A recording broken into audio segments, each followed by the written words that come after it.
Estamos transmitiendo, está todo bajo control. Estamos. Bueno, buenos días a todas y todos. Es un gusto para mí presentar en el último día de nuestro cumpleaños del coloquio 50 de SADAF, la primera charla del día. Ahora la primera proyectada se suspendió por razones de fuerza mayor, pero tenemos la segunda, la presentación de Santiago Ginóbili y Federico Bernabé, que nos acompañan en espíritu, del trabajo Inconmensurabilidad teórica y comparabilidad empírica, el caso de la genética clásica, que es un comentario al artículo de Pablo Lorenzano, Inconmensurabilidad teórica y comparabilidad empírica, el caso de la genética clásica, del 2008 en nuestra revista Análisis Filosófico. Sin más preámbulos, Santiago, te cedo toda la palabra. Bueno, ante todo, feliz cumpleaños a todos nosotros. Aunque yo tengo menos años en SADAF que 50. Pablo está enfermo, Federico Bernabé está enfermo. O sea, tengo que elegir gente más fuerte. Voy a pedir un acto físico. Sí, están todos enfermos a nivel de no estar en virtuales. Bueno, la idea es presentar este trabajo de Pablo, que bueno, ya dijo cómo se llamaba Leandro, y que fue premio estímulo de investigación en SADAP en el 2007, pero salió en el 2008, salió el año siguiente. Por otro lado, es un trabajo que trata sobre la inconmensurabilidad, y además de ser el 50 aniversario de SADAP, es el 100 aniversario del nacimiento de Kuhn y el 60 aniversario de la estructura, ¿no? Todo eso.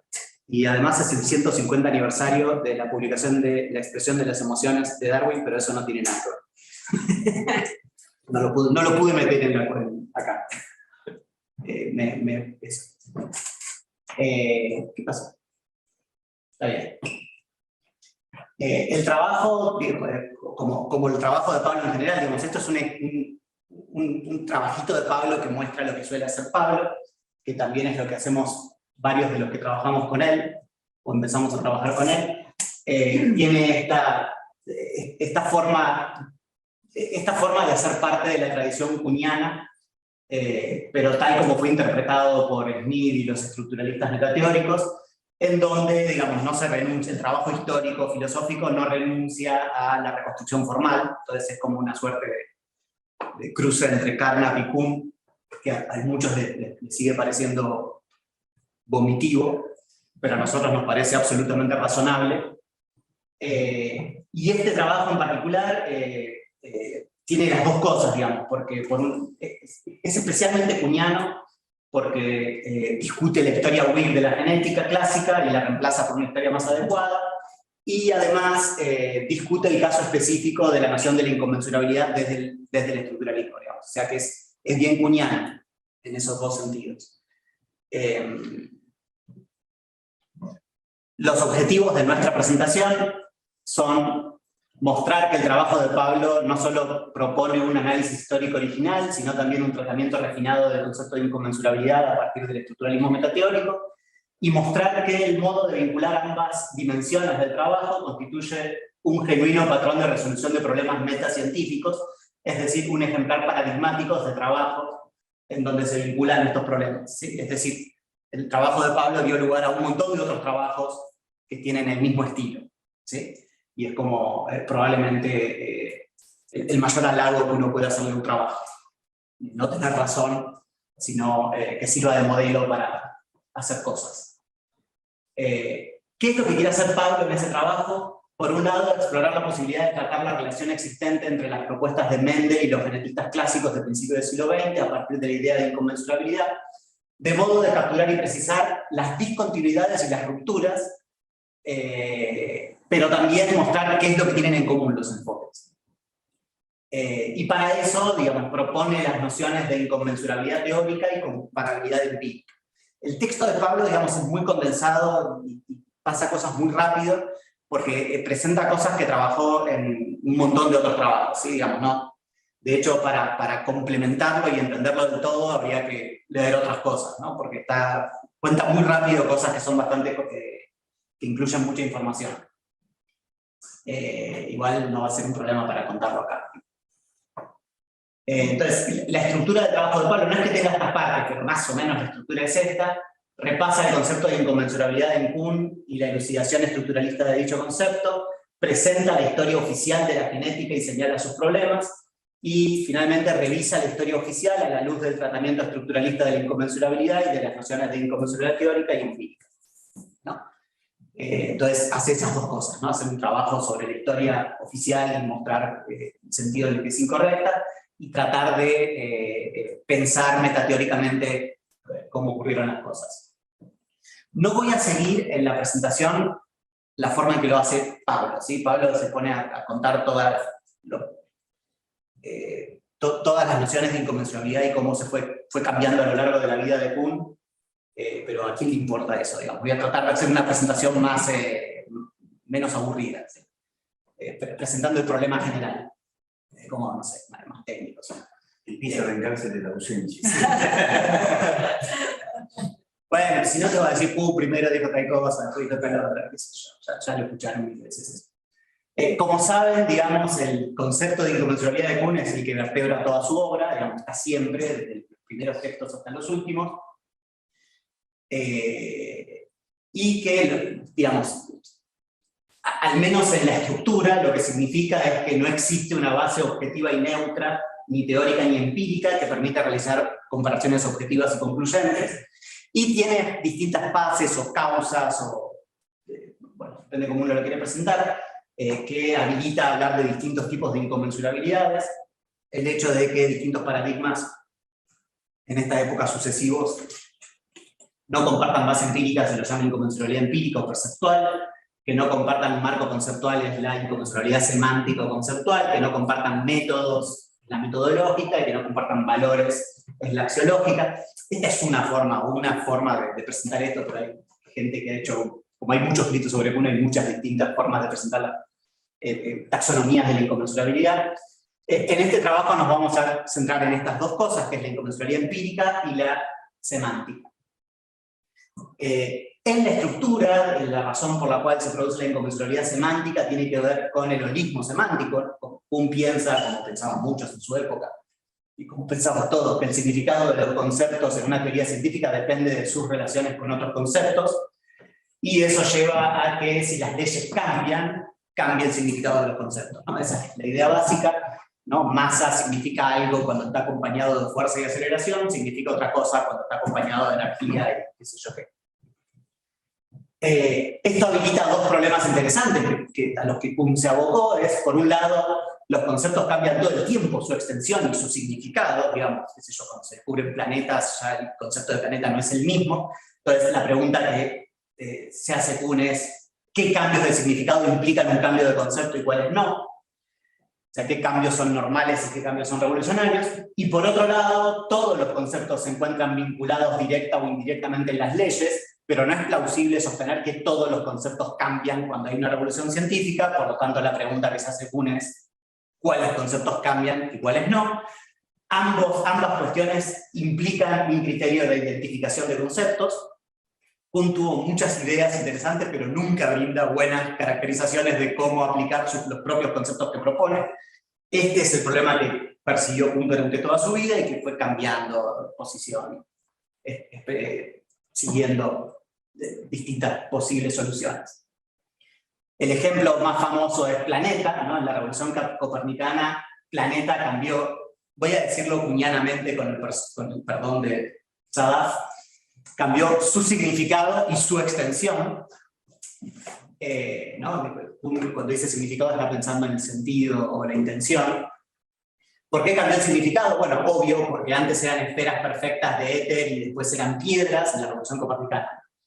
De luces que cambian posiciones relativas respecto al fondo de estrellas fijas se volvieron a piedras que giran alrededor del Sol.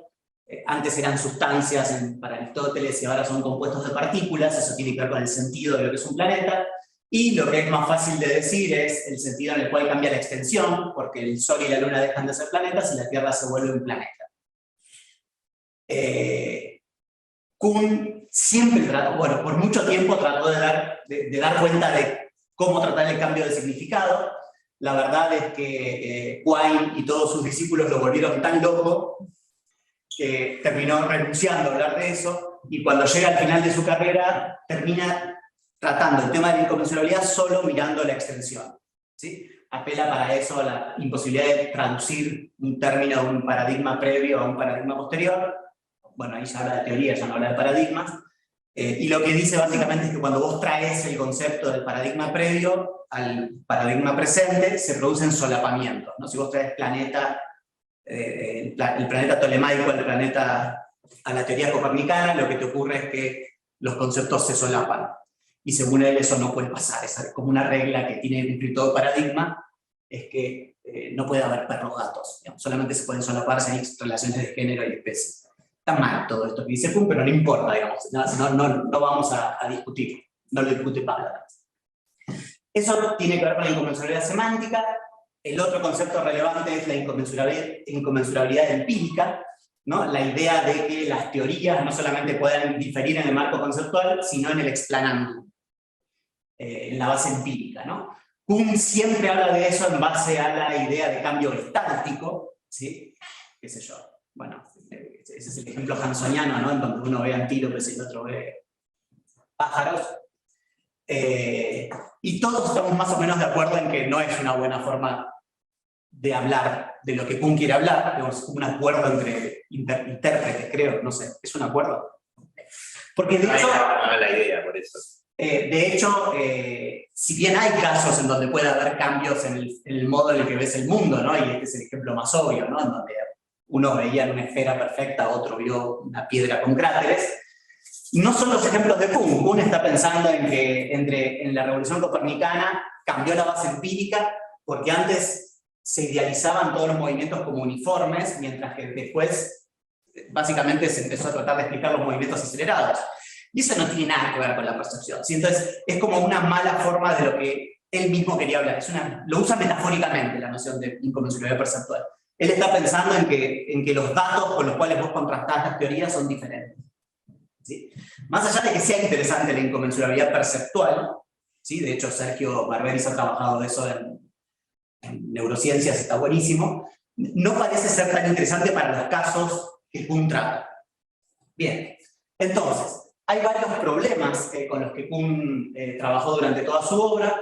Ya dije algunos, ¿no? Cuáles conceptos cambian y cuáles no en una revolución científica, qué cambios de significado de un concepto implican un cambio de concepto, cómo lidiar con la noción de significado de manera fructífera sin perderse en discusiones,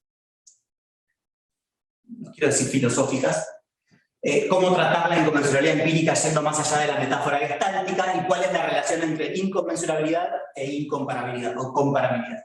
Y el estructuralismo, cuenta Pablo, y yo estoy de acuerdo que en cierta medida es así, da respuesta o ayuda a resolver algunos de estos problemas. ¿Sí? ¿En qué consiste este aporte que puede hacer el estructuralismo a Kuhn? El estructuralismo que surge con este libro de Smith y que después en Architectonic se compila, digamos, es el libro como más importante estructuralista. Básicamente porque primero desarrolla y sofistica muchas de las cosas que dijo Kuhn. Kuhn era bastante ambiguo cuando hablaba de paradigmas, por ejemplo. Puntualmente en lo que se basa, porque no es que elucida todo lo que dijo Kuhn, porque Kuhn dijo muchas cosas, básicamente lo que hace es sofisticar el rol que tienen las leyes en la determinación de los conceptos, en cómo se operacionalizan los conceptos. Después sigue apelando a los ejemplares paradigmáticos y son cosas por el estilo. Brinda nociones que permiten delimitar con claridad diferentes nociones de teoría, algo que le falta a Kuhn, ¿sí? Kuhn habla de paradigma para cosas de distinta jerarquía. Permite reconstruir exitosamente teorías científicas, obvio, eso es lo mejor que nos sale a los estructuralistas. Y lo que interesa para este punto es que propone una distinción que es superadora, según nosotros, de la distinción teórico-observacional. ¿Sí? Que es la distinción entre términos teóricos y no teóricos, la T-teoricidad. Es T-teoricidad porque es teoricidad relativa a la teoría T. ¿En qué consiste la T-teoricidad? Básicamente la idea es una idea muy sencilla que se le ocurre a Smith, que un concepto es teórico en una teoría si su aplicación presupone siempre la teoría. Y un concepto es no teórico en una teoría si puede ser determinado independientemente de la teoría. Si hay criterios de determinación independientes de la teoría del concepto. ¿Por qué esto es relevante? Porque te permite establecer la base empírica, ¿no? Y de encontrar los conceptos que pueden ser aplicados con independencia de la teoría y por lo tanto contrastados. En el ejemplo famoso que no está Hernán para discutir, fuerza en la mecánica clásica sería teórico, porque siempre que querés medir la fuerza tenés que apelar al segundo principio de la mecánica clásica, pero las aceleraciones, por supuesto, si bien pueden ser medidas teóricamente, pueden ser medidas no teóricamente. Y por eso la aceleración está en la base empírica entre comillas, de la teoría.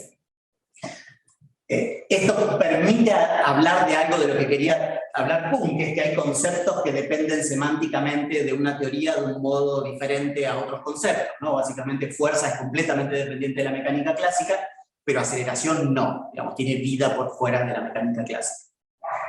Entonces, ¿qué permite hacer la teoricidad? ¿Me avisas cuando...? No sé si estoy bien. Permite, por un lado, restringir el holismo semántico, no todo concepto depende semánticamente de la teoría en la que aparece, en este sentido específico, ¿no? Que es importante porque tiene que ver con la operacionalización de los conceptos, digo, tipo lo que más les importa a los científicos, no quiere decir que en todo sentido, ¿no? El significado es una entidad más compleja. Permite tratar algunos, y esto es importante, permite tratar algunos casos de inconmensurabilidad que Kuhn trataba en base a la metáfora perceptual, que era un poco inexacta y confusa, como inconmensurabilidad semántica. ¿Por qué esto? Básicamente en el enfoque kuhniano, pero también en los enfoques clásicos, qué sé yo, en un montón de otros enfoques, uno tiene dos cosas, una teoría y una base empírica, ¿sí? Una teoría, en Kuhn y en Hanson, la base empírica está cargada de teoría, pero tienes dos cosas, teoría y base empírica. Y lo que permite hacer la distinción de teoricidad es algo bastante sencillo, que es... y bastante obvio, digamos, cuando uno se lo cuenta a científicos, por ejemplo, en general dicen sí, obvio, que es que las bases empíricas de las teorías en realidad están categorizadas por teorías previas, ¿sí? Los conceptos no teóricos, no está claro que siempre, pero muchas veces provienen de otras teorías, ¿sí?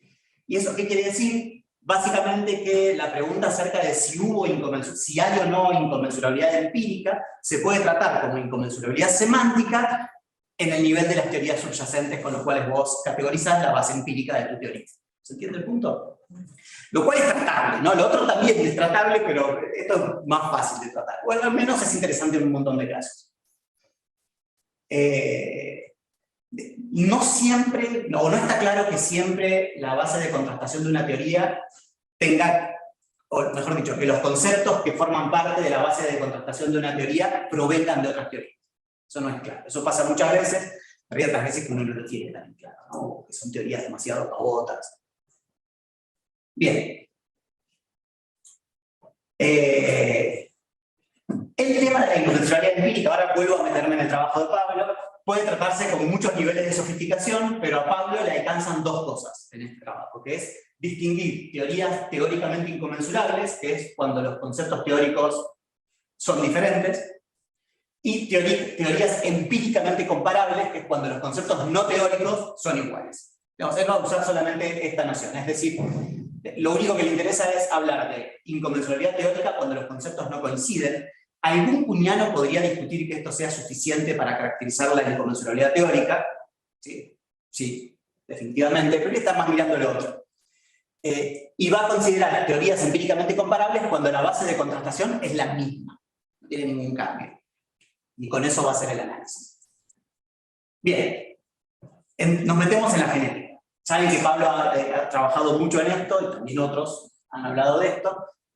Como saben, Kuhn dice que hay historias oficiales por detrás de todo paradigma que tienen la función de adoctrinar a los científicos, por decirlo brutalmente. La genética clásica es un caso bastante lindo de eso, porque es bastante obvio que eso ocurre. En la historia oficial, o WIG, de la genética clásica, se dice básicamente tres cosas. La primera es que Mendel trataba de resolver el problema de la herencia, porque los padres se parecen a sus hijos. Lo segundo es que Mendel descubrió las leyes de la genética clásica, que son las que habrán visto en el colegio. Y que la tercera cosa que se dice es que después de un periodo de olvido, estas leyes fueron redescubiertas o co-redescubiertas por varios autores a la vez. ¿Sí?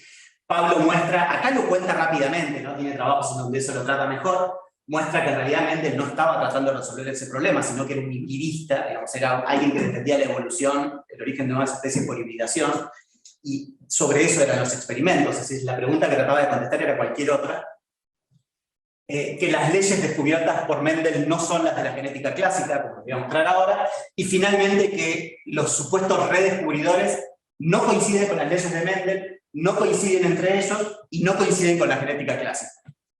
¿Sí? No les voy a contar toda esta historia pormenorizadamente porque no podría, o sea, no podría no por tiempo, sino porque no la conozco.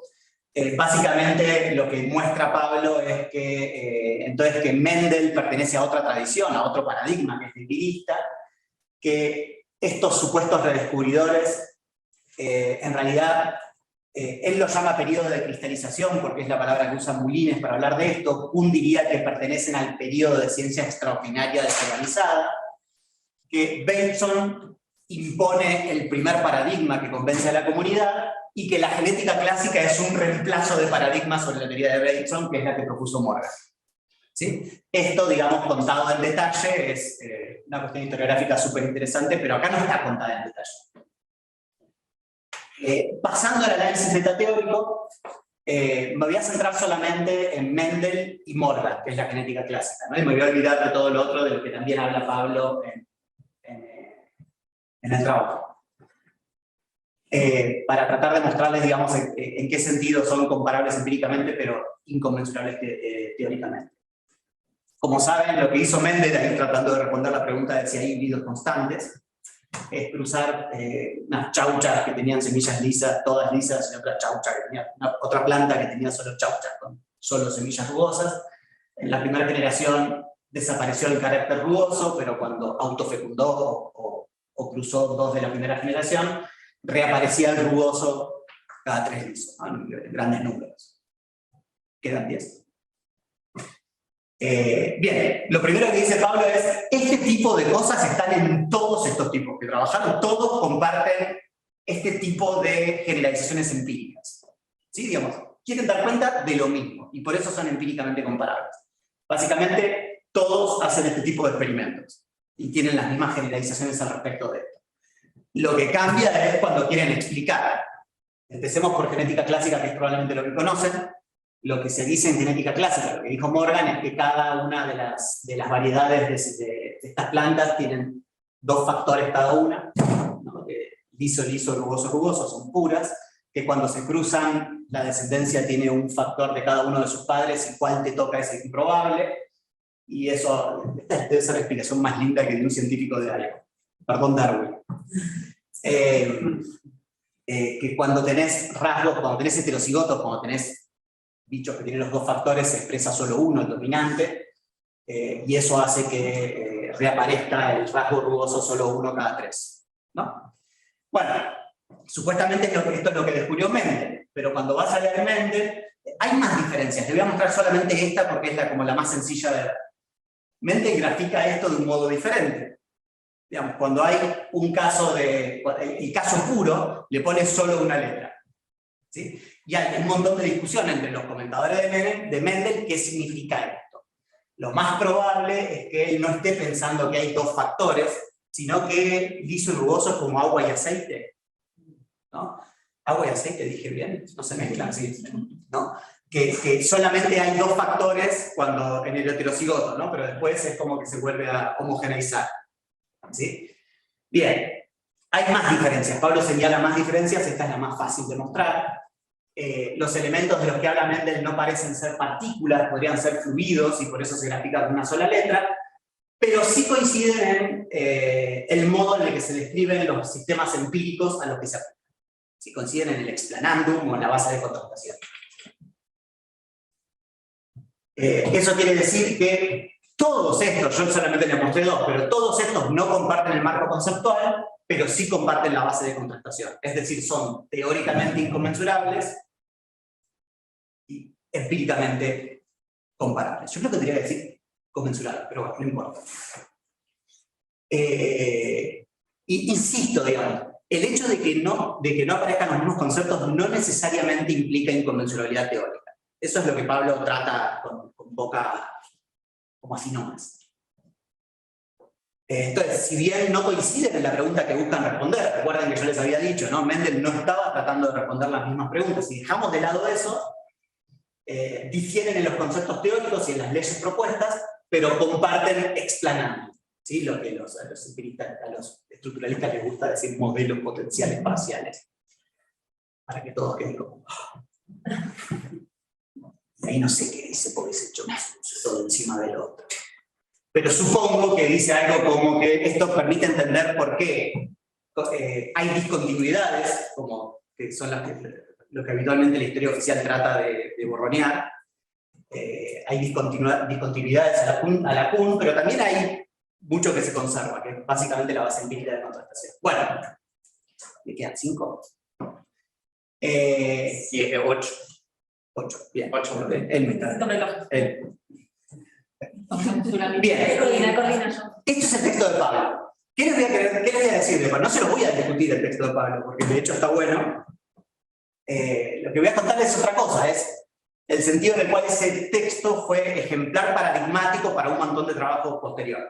No el texto es específico, sino el trabajo de Pablo que está presentado en ese texto, ¿no? Que está presentado en un montón de textos. Como saben, Kuhn, después de todo lo que le dijeron por la estructura, escribió un epílogo y dijo: usé paradigma en 2 sentidos diferentes, como matriz disciplinar, que es el conjunto de los compromisos compartidos, y como ejemplar paradigmático. Y además en el epílogo dice algo que ya había dicho antes en otro texto: la noción de ejemplar es la central en todas mis ideas, ¿sí? Básicamente la idea de que uno aprende ciencia a partir de ejemplares paradigmáticos, no casos de cómo científicos resolvieron problemas en el pasado, sino que eso sirve no solamente en un contexto didáctico, sino en un contexto de aplicación. Digamos, uno aplica el paradigma porque compara el nuevo caso con casos previos. ¿Entienden, no? Digamos, yo me encuentro a un león y un tigre y digo, ¿por qué son distintos? Y eso lo que tengo que hacer es compararlo con ejemplares paradigmáticos de la teoría de la selección natural. Se parece un poco al pavo real y al pavo real hembra, macho y hembra, porque hay dimorfismo sexual. Entonces digo, debe ser selección sexual, debe ser que las hembras les gustan las melenas, como a las pavos hembra les gustan las colas. ¿Sí? Entonces la idea de Kuhn es que uno no aplica las teorías a partir de reglas de correspondencia, sino a partir de semejanzas con ejemplares paradigmáticos. Kuhn dice, esto es central en mi enfoque. Bueno, ¿para qué estoy hablando de esto? Sencillamente para decirles que este trabajo de Pablo es un ejemplar paradigmático dentro del estructuralismo metateórico, ¿sí? Y sirvió para hacer análisis a veces muy parecidos, a veces menos parecidos, de problemas específicos de la filosofía especial de la ciencia. Y acá los voy a pasar por arriba con esto. Solamente para decirles, existen estas cosas, ¿sí? Ejemplo, Daniel Blanco hizo una reconstrucción del origen común, tratando de mostrar cómo la teoría de Darwin y la teoría de Owen, de los arquetipos, es empíricamente conmensurable, pero teóricamente inconmensurable. ¿Sí? Digamos, esto tiene la misma estructura que la idea de Pablo. ¿No? La idea de cómo se explican las semejanzas estructurales entre mi mano y la aleta del delfín. Digamos, Owen decía porque hay un arquetipo con el cual Dios creó a todos los organismos, y Darwin dice origen común. Pero la base de contrastación es la misma. Digamos, uno puede encontrar en Darwin todo el trabajo que hizo Owen más empírico. No es empírico en este caso, pero bueno, toda la forma en que se detectan homologías. Hay, un poco siguiendo el trabajo de Dani Blanco, hace algo parecido con la cladística. ¿Sí? La cladística ya no es la teoría del origen común de Darwin, sino un sistema que permite categorizar organismos vivos.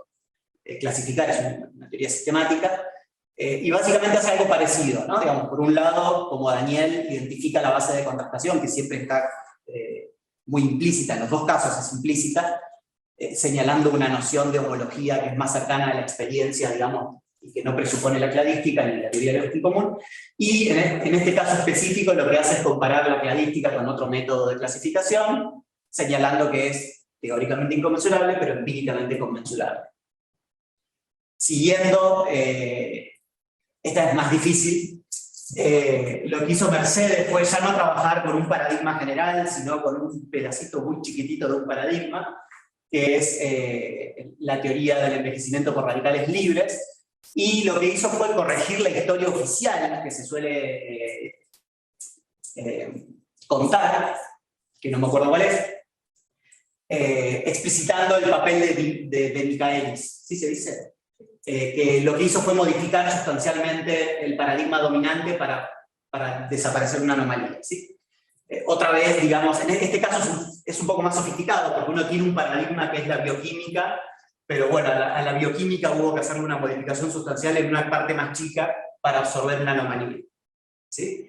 Entonces, ya no se aplica tan sencillamente lo que había dicho Pablo, ¿no? Hay que hacer un montón de sofisticaciones que no están claros cuáles son, ¿sí? Porque es como un cambio revolucionario dentro de un paradigma, lo cual siempre es más difícil de pensar. Esta de Fede que no vino ni apareció no tendría ni que contar. Tal igual, básicamente lo que hace es discutir la historia oficial, otra vez, ¿no? Digamos, fíjense que siempre se está discutiendo la historia oficial a partir del análisis metateórico, ¿no? Que es algo que medio que desaparece, sino la historia oficial de la teoría organizacional activacional, que lo que hace es contar cómo las conductas están determinadas por baños hormonales in útero, mostrando, digamos, cómo en realidad hay una comparabilidad empírica entre un montón de teorías, pero que cada vez se van complejizando conceptualmente. No es un caso de inconmensurabilidad teórica, sino que cada vez vas agregando nuevos elementos, ¿sí? Y finalmente yo lo que hice fue tratar de una manera parecida, lo puse último no porque soy yo, sino porque hay una cuestión curiosa, que es cuando uno compara la teoría de la selección natural con el diseño inteligente y explicita cuál es el explanandum de esas teorías, lo que se suele decir es que ambas teorías quieren explicar las adaptaciones de los organismos al medio ambiente, pero eso se pierde que Darwin cambió la biología funcional, porque la biología funcional del diseño inteligente, la teoría natural, era muy distinta, porque Dios había creado el mundo para que las cosas cumplan un rol en una economía natural, y eso no tiene sentido darwiniano. Entonces, qué sé yo, Paley decía que los frutos servían para alimentar a los animales, ¿sí? Y Darwin decía que eso no tenía sentido, sirve para diseminar semillas. Entonces, ¿por qué esto es interesante? Porque las teorías funcionales presupuestas en algún sentido son la misma, porque comparten gran parte de su estructura, qué sé yo, la fisiología no cambió, pero en otras partes cambió mucho, ¿no? Entonces, si uno tiene que decir, ¿y son inconmensurables empíricamente? ¿Qué sé yo? No sé, no es sí o no, es una respuesta más complicada, ¿sí? Lo cual muestra, digamos, el sentido en el que se puede complejizar la cuestión. Y finalmente, para terminar, Kuhn dice, ¿no?, que los científicos o trabajan en cuestiones empíricas o trabajan en cuestiones conceptuales. Lo mismo pasa en el estructuralismo metateórico. Hay un presupuesto detrás del estructuralismo bastante general, que es que los conceptos no teóricos, que la distinción esa te permiten establecer con claridad cuál es el explanandum global de la teoría, cuál es la base de contrastación y cuáles son los conceptos no teóricos de la teoría. Todo eso coincide y uno puede mostrar que no. Digamos, en estos trabajos, que primero hice con Cristian Karman y después nos continué con Ariel y Federico, mostramos que nada de eso coincide, ¿no? Que el explanandum no coincide con la base de contrastación y que la base de contrastación no es el conjunto de los conceptos no teóricos, ¿sí? Lo cual es una sofisticación del estructuralismo, ¿no? Ni más ni menos. Contadas. Bueno, conclusiones. El trabajo de Pablo Lorenzano constituye un ejemplo de cómo el trabajo historiográfico y reconstructivo puede confluir, aunando los objetivos del empirismo lógico, reconstructivos, y del análisis kuhniano, a través de las herramientas del estructuralismo metateórico, pero además resulta fructífero en un sentido importante por servir de ejemplar paradigmático para la resolución de rompecabezas metateóricos, generando un programa de investigación en filosofía de la ciencia que creo que es progresivo, que implica la aplicación del enfoque a nuevos campos, así como la elaboración conceptual. Sí, y eso es todo.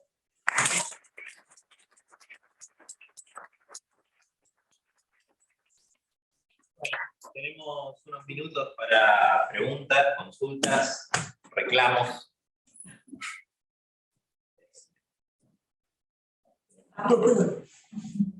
Ese. Sí. Alberto. Sí. Una pregunta muy ingenua. ¿Por qué se dice que las teorías son inconmensurables y no simplemente distintas? ¿Por qué Kuhn dice eso? Sí. Digamos, la conmensurabilidad, retrotraída a Pitágoras, significa el teórico del arma.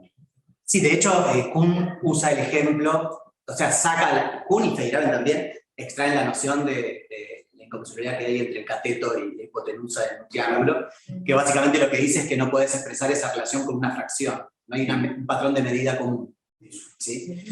Entonces, por ejemplo, en el caso de las teorías empíricas, ¿quién quiere eso?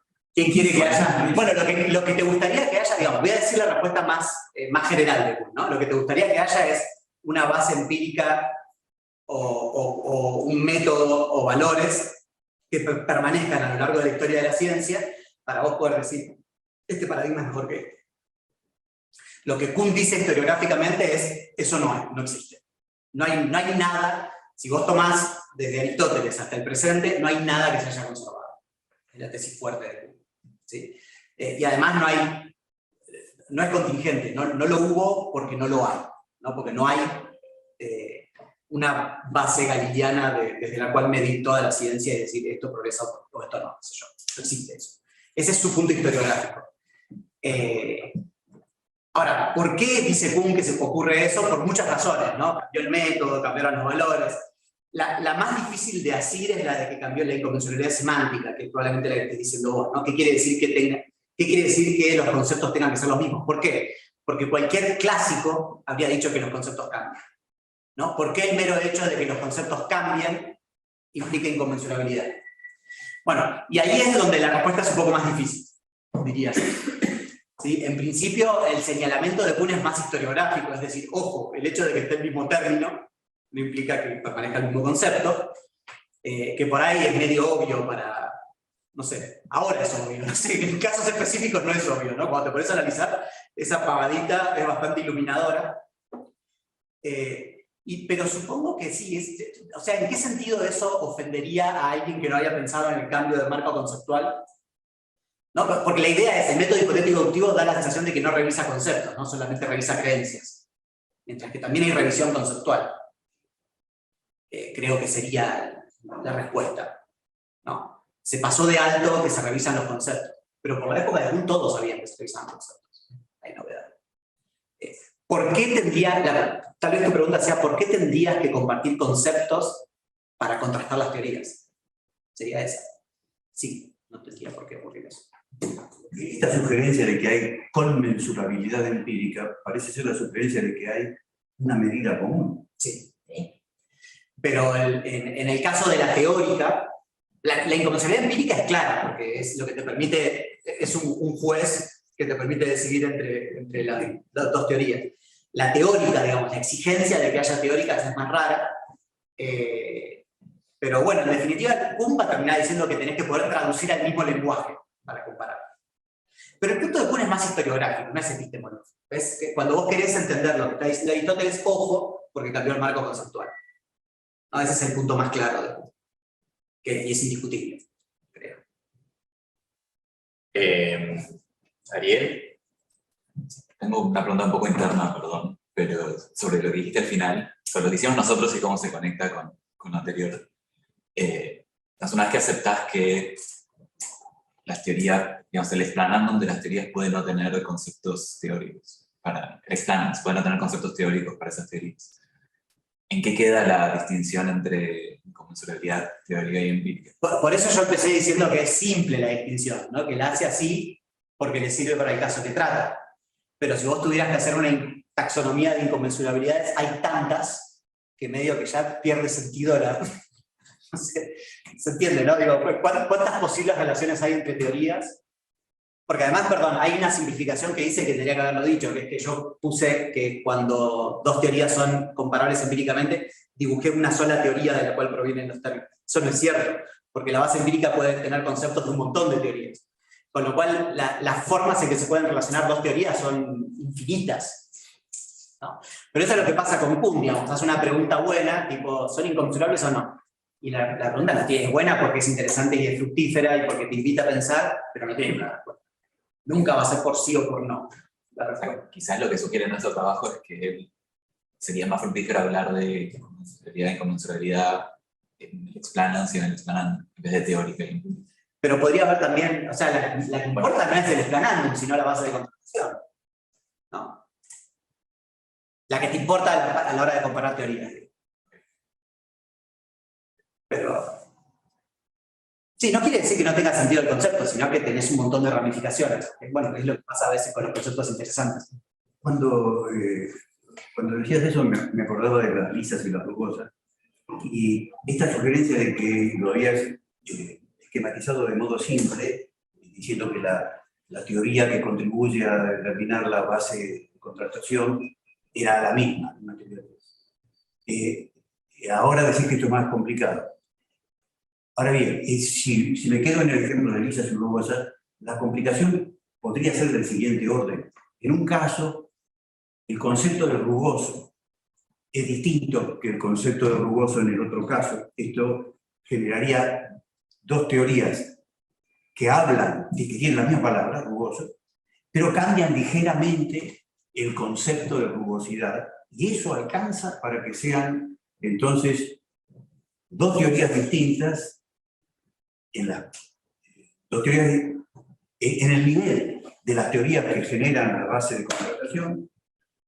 Hay, sin embargo, parecía que había ambas, hablan de rugosos y lisos, pero ahora, en un caso, el concepto de rugoso se caracteriza de un modo diferente del otro. Si esto es así, la pregunta es, entonces, no hay ningún lenguaje respecto del cual se use rugoso que no sea teórico. Justo liso y rugoso es un caso raro, porque uno dice, ¿y qué teoría presupone distinguir entre liso y rugoso? ¿No? Mientras que hay teorías en donde hablas de la teoría de selección natural, teoriza sobre las funciones, y las funciones no son observables en ningún sentido. Pero la genética clásica también habla de otros tipos de rasgos, que no son liso y rugoso, por ejemplo el factor sanguíneo. El factor sanguíneo proviene de teorías súper complejas que te permiten determinar rasgos que después evolucionan. No, ¿qué lindo decir? ¿Por qué evolucionan? Rasgos que después se heredan, eso. Perdón, tuve que cambiar de la filogenia a la ontogenia, estoy desacostumbrado. ¿Se entiende el punto? Entonces ahí hay una teoría muy compleja que está metida en el explanando, ¿sí? Ahora, la pregunta que vos haces es, bueno, pero está bien, yo tengo teorías que presuponen teorías, que presuponen teorías, que presuponen teorías, ¿y eso alguna vez se corta? Mi respuesta es, no sé, veremos, hay que ponerse a reconstruir. Yo no tengo posiciones epistemológicas a priori tomadas. Estoy dispuesto a dejarme sorprender por el trabajo. El momento práctico de la elección entre una teoría y otra, aunque potencialmente sea infinito y en el momento práctico de la elección, al revés, ¿hay un momento práctico de la elección? No, es un invento de los filósofos. Perdón, y lo otro es, el otro invento de los filósofos es que vos tomás una decisión con una base empírica. Digamos, que la contrastación es algo que ocurre entre una teoría y una base empírica. Porque lo que te muestra, digamos, la distinción de teoricidad es que las teorías se prestan conceptos, ¿no? Entonces, nunca estás es más fuerte que el holismo epistemológico que se suele decir. ¿Por qué? Porque no tiene sentido sacar una teoría de todo el marco de teorías en las que está imbuida. No sé si se entiende lo que estoy diciendo. Ejemplo, se suele decir que hay que elegir la selección natural sobre el diseño inteligente porque las adaptaciones parecen más creadas por un diseñador tonto que por un diseñador inteligente. ¿Se entiende, no? Pero eso es una cosa que inventó un filósofo, o un científico haciendo filosofía. Porque de hecho vos no podés sacar la teoría de la selección natural de la biología presente. Porque está conectada con 1000 cosas, con 1000 enlaces y cosas que... ¿Se entiende el punto? Entonces, la idea de que uno contrasta con una base empírica y decide por una teoría o por otra, es medio como un... ciencias de... ¿Cómo es? Filosofía de la ciencia ficción. Porque no ocurre nunca. O ocurrirá en casos muy específicos, pero siempre tenés un montón de cosas alrededor, ¿no? Que estás presuponiendo. ¿Se entiende? No sé si es una respuesta. O sea, me parece que es rara la idea de pensar que la observación va a decidir entre dos teorías. No sé si pasó eso alguna vez. No sé si hay un ejemplo de eso. Perdón, me voy a rogar el beneficio de la última pregunta y cortamos. No sé si, digamos, tendría que estudiar bien todos estos casos que vos te estás trayendo para ver si están bien o mal, con lo cual lo que te voy a hacer no es una observación de incorrectitud. Pero me parece que no estoy seguro de que Kuhn estaría contento con la propuesta. En el sentido de que, digamos, como vos tenés el cambio teórico solista en Kuhn, todo cambia al mismo tiempo, ¿sí? Entonces, si vos cambiás, si hay inconmensurabilidad teórica, necesariamente debería haber inconmensurabilidad base empírica. Porque todo cambia al mismo tiempo. Vos cambias la ley, cambias me salen dos respuestas. El modelo, te cambia todo. Por ejemplo, probablemente Kuhn te diría, en el caso de Morgan contra Mendel, aunque vos estés viendo lisitud y rugosidad, hay otras cosas acá. No sé si Mendel tiene alelos y Morgan sí tiene alelos, ¿no? O sea, que justamente podría explicar por qué uno usa una letra sola y el otro usa dos. ¿Me explico? Sí. Entonces, en ese sentido, en algún sentido, la base empírica no es la misma. Sí, tengo 3 respuestas. La primera es no me importa. ¿Sí? Yo soy cuñano respetando a Kuhn del modo más importante que se lo puede respetar, que es decir, es interesante. No sé qué decía. No soy scholar. Pero otra cosa es, ojo, todo esto tiene que ver solo con una fase del significado de los conceptos, que es cómo se operacionaliza. ¿Sí? Después hay un montón de otras cosas que sí pueden haber cambiado. ¿Sí? Como, qué sé yo, el ejemplo de especie en la revolución darwiniana.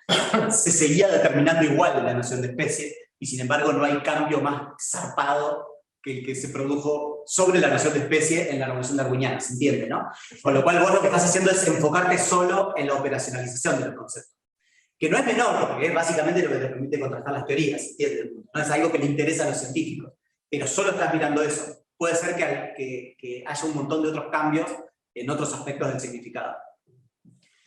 Y lo tercero es, yo no estoy tan seguro de que Kuhn no quisiera que haya cosas que no cambien de un paradigma al otro.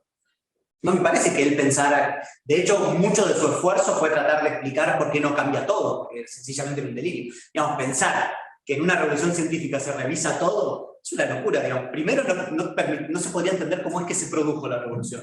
Perdón, lo que yo estoy diciendo no es que cambia todo, es que lo que cambia, cambia todo junto. ¿Sí? Sí, pero está bien. Cambia todo. Exacto. Lo que cambia, todo junto cambia. ¿Qué es lo que cambia? Son los conceptos del léxico que son interdependientes entre sí. ¿Sí?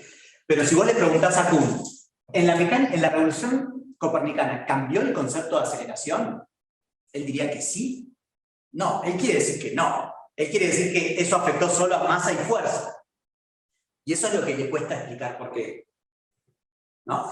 Y digamos, justo en ese caso es bastante sencillo mostrar el sentido en el cual no cambió. De una forma que es tratable, que es básicamente no estar discutiendo todas las teorías del significado en las que se mete Kuhn, de las que sale embarrado, sino sencillamente mostrando cómo es que se determinan esos conceptos en la práctica científica, que es tratable. ¿No? Ok. Bien. Bueno.